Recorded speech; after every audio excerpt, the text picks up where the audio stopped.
Sugda na to ang vlog sa sungog-sungog. Tawas tapol kay para panguntra sa buyag. Ang determination ug perseverance no, pero maisahan ra gyapon ta ni Sir Mark. Oy, so naata karon sa version 2.8. Before na ko makalimtan, tanang tao sa kalibutan, maayong gabi sa inyong tanan. Sugda na to ang vlog sa sungog-sungog.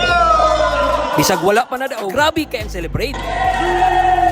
Kay ang importante, bahalang nagsigi mong sungog-sungog, basta kay ang feeling naagi hapon ang satisfaction sa inyong pagdula kauban ang imong mga barkada. Bahalag puro kantsaw, basta ang importante, happy ta. Napansin nato kay Sir Mark no nga sige ra siya drop shot pero ato tang i-try og tricks pero wala gyud nato nakuha ang shuttlecock. Malas lang.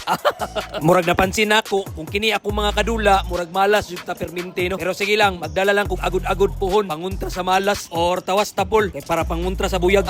Sama sa kong gingon, dili gyud ta magkumpiyansa. Bisan pagbabay atong kalaban, perte gihapon ka kusog mo smash. Swerte jud ka og di ka maigo. So di puta magpalupig no, smash puta diha. Nga pina, bro. Perte ra gyud tong hinaya no, dili parehas kay Queenie nga grabe jud kay mo smash. So makita na to diri nga portion sa video, taas-taas jud among rally diri. Ay ambot og unsay nasanib sa amo nga perte man ka energetic mo dula, unya dili man gusto mapildi. Unya na realize nako nga mas madugay ang dula og taas-taas ang rally na inyong pagabuhaton. Pero ang problema mo times 2 pud ang imong kapoy. Grabe ang determination ug perseverance no, pero maisahan ra gyapon ta ni Sir Mark. God bless ug amping kanunay. Oy.